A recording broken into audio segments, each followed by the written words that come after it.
Kitten. Once upon a time there were 3 little kittens, and their names were Mittens, Tom Kitten, and Moppet. They had dear little fur coats of their own, and they tumbled about the doorsteps and played in the dust.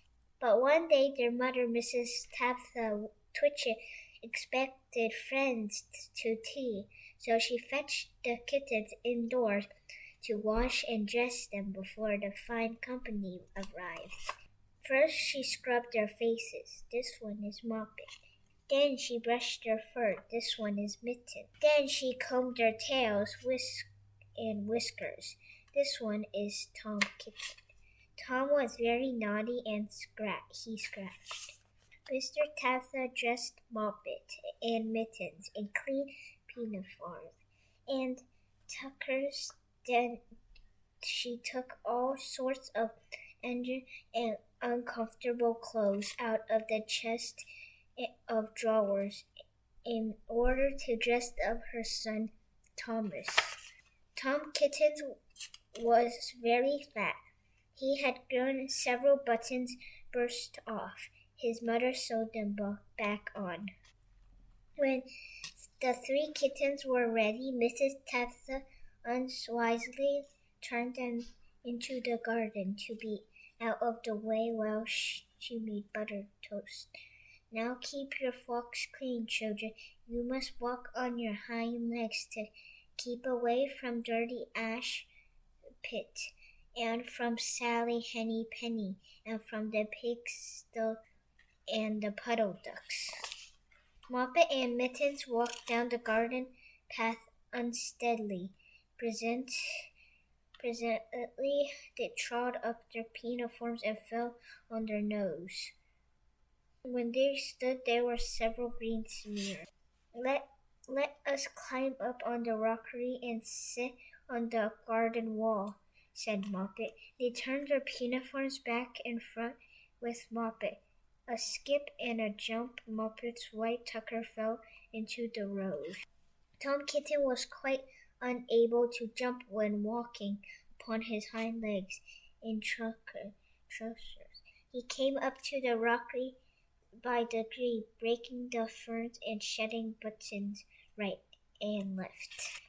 He was in pieces when he reached the top of the wall. Moppet and Mittens tried to pull him together. His hat fell off, and then the rest of his buttons burst. Now they were in difficulties. A pit of paddle, and then 3 puddle ducks came along the hard road, marching one behind the other, and doing the goose steps. Pit, pat, paddle, pat, pit, pat, waddle, pat. Then they stopped and stood in a row. They stared up at the kittens. Then they had very small eyes and looked surprised.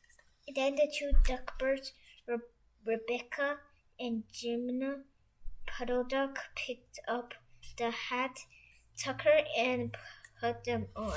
Mittens laughed so she fell off the wall. Moppet and Tom descended her after her pinafores on the way down.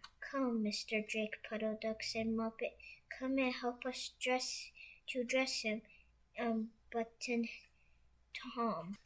Mr. Drake Puddle Duck advanced in a slow sideways manner and picked up the various articles.